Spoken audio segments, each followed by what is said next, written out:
नाही बघा, मी माझ्या पक्षाला उमेदवारी मागितली. माझ्या पक्षाने उमेदवार दिली तर मी माझ्या 9 निवडणुका झाल्यात आणि मी पुण्यनगरीमध्ये वर्षानुवर्ष काम करतोय. पुणेकरांची नाळ माझ्याबरोबर जोडली गेलेली. जर पक्षाने विश्वास ठेवला तर मी तो सार्थ केल्याशिवाय राहणार नाही.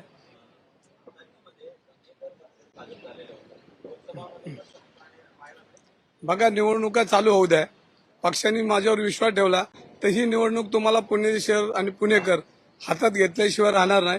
कारण सातत्यानं माझ्या 9 निवडणुका हे पुणेकरांनी हातात घेतल्यात. सर्वसामान्य कार्यकर्ता एका छोट्या कुटुंबातला आहे आणि छोट्या कुटुंबातल्या कार्यकर्त्याला नगरसेवकापासून आमदारकीपर्यंत हे लोकांनी माझ्यावर विश्वास ठेवलेला आहे. मला संधी दिलेली आणि पुढेही संधी देतील असा मला विश्वास आहे.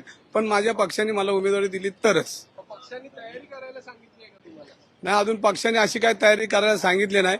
पण मी माझी मागणी नोंदवलेली आहे की मला उमेदवारी दिली तर मी निवडणूक चांगल्या पद्धतीने लढेल. एवढं पक्षाला मी सांगितलं.